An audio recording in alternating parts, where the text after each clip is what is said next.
राम राम। कहते जब तक आपके जीवन में कोई उम्मीद नहीं है तब तक आप उस वस्तु के बारे में सोचते भी नहीं। चाहे आपके पास कितने भी अभाव हों, लेकिन आपको वो अभाव महसूस नहीं होते। किसी देश में एक किसान दंपत्ति रहते थे। उनका एक पुत्र था। उनके पिता अपने पुत्र को रोज कहते कि चलो आओ किसानी करो, लेकिन पुत्र ने कहा मैं किसान बनना नहीं चाहता। मैं नहीं चाहता कि मेरी भी आप जैसी दशा हो। मैं तो राजा की सेना में भर्ती होना चाहता हूं और सैनिक बनना चाहता हूं। उनके पिता ने कहा बहुत अच्छी बात है कि तुम सैनिक बनना चाहते हो, लेकिन तुम्हें सैनिकों के बारे में क्या ज्ञात? तुम्हें तो तलवार चलानी तक नहीं आती, तलवार पकड़नी तक नहीं आती। ऐसा करो, तुम कुछ दिन प्रशिक्षण लो और फिर देखो कि सेना में क्या क्या कार्य करना पड़ता है। वो बच्चा कुछ दिन के लिए एक प्रशिक्षक के पास गया, लेकिन 2 दिन ही तलवार चलाने के बाद उसे समझ आ गया कि ये तलवार चलाना मेरे बस की बात नहीं है। फिर उसको एक युक्ति सूझी। उनके एक रिश्तेदार जो थे, उनके मामा जी उस राज्य के सेनापति थे। उन्होंने कहा मैं उनसे सिफारिश लगाता हूं और कहता हूं कि मुझे सेना में भर्ती कर लें। उस लड़के ने अपने रिश्तेदारों से बात की, उन्होंने सेनापति से बात की। सेनापति ने कहा तुम क्या जानते हो? तलवार चलाना जानते हो? इन्होंने कहा नहीं।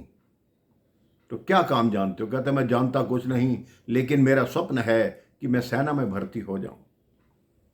तो सेनापति ने कहा ठीक है, हमारे यहां कुछ सुरक्षित सेना होती है, रिजर्व फोर्स होती है, जो लड़ने के लिए नहीं जाती, लेकिन अगर राज्यों को आवश्यकता पड़े तब उनकी आवश्यकता पड़ती है। मैंने तो अपने जीवन काल में कभी ऐसा नहीं देखा कि उस सेना की आवश्यकता पड़नी हो। मैं तुम्हें उस सेना में भर्ती कर देता हूं। उस बच्चे को सुरक्षित सेना में भर्ती कर दिया गया। वो अब खुशी खुशी रहने लगा कि सैनिक के वस्त्र भी मिल गए और कार्य भी कोई नहीं करना, और मुझे जो महीने भर की आय है वो भी मिलती रहेगी। लेकिन एक वक्त ऐसा आ गया मेरे भाई बहन, उस राज्य पे आक्रमण हुआ। जितनी सेनाएं थी सारी भेज दी गई, और जितनी सुरक्षित सेना थी उनको भी भेजना पड़ा, क्योंकि दूसरे राज्य ने बहुत ही बड़ा हमला किया था। जब ये वहां पहुंचा तो ना इसको तलवार चलानी आए, ना सेना के नियमों का पता। वापिस आकर उस राजा ने युद्ध तो जीत लिया, लेकिन वापिस आकर इसके साथी सैनिकों ने कहा कि ये तो हमें मरवा देता, इसे तो कुछ नहीं आता। अब सेनापति कहता है मैं क्या करूं, इसका भेद कैसे खोलूं? इसको तो नौकरी पर मैंने ही रखा है। सेनापति ने कहा ठीक है, आज से तुम सैनिक नहीं हो, आज से तुम इस राजमहल के बाद पहरा दोगे, तुम पहरेदार हो। उसने कहा चलो फिर भी ठीक है, रहूंगा तो राजमहल के पास, नौकरी तो लगी रहेगी, तो यहीं रहता हूं। मेरे भाई बहन, उसको पहरेदारी करते हुए लगभग 30 वर्ष हो गए। वो वृद्ध हो चला था।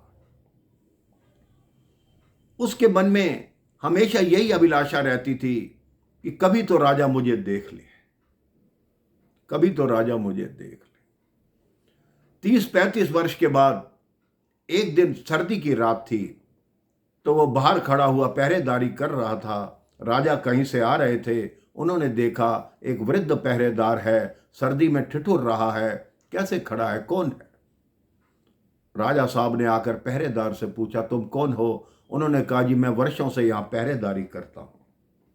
तो कहते तुम्हारे पास और कपड़े नहीं हैं? उन्होंने कहा नहीं जी, मैं इसी में रात काट लेता हूं, मुझे ठंड नहीं लगती। राजा ने कहा नहीं, ठंड बहुत है, मैं अभी थोड़ी देर में तुम्हारे लिए कंबल भेजता हूं। राजा ये कहकर अंदर चला गया।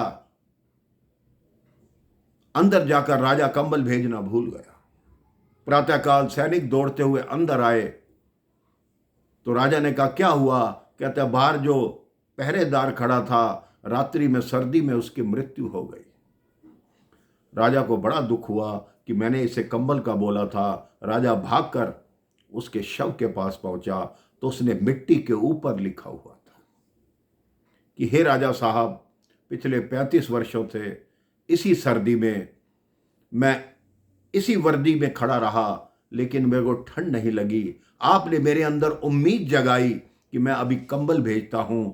उस कंबल की उम्मीद में मुझे इतनी ठंड लगी कि मेरे प्राण निकलने को जा रहे हैं। इसलिए राजा साहब, कभी किसी को कोई उम्मीद मत देना। तो मेरे भाई बहन, जब तक आपके अंदर उम्मीद नहीं है तो आपको कोई अभाव नहीं रहता।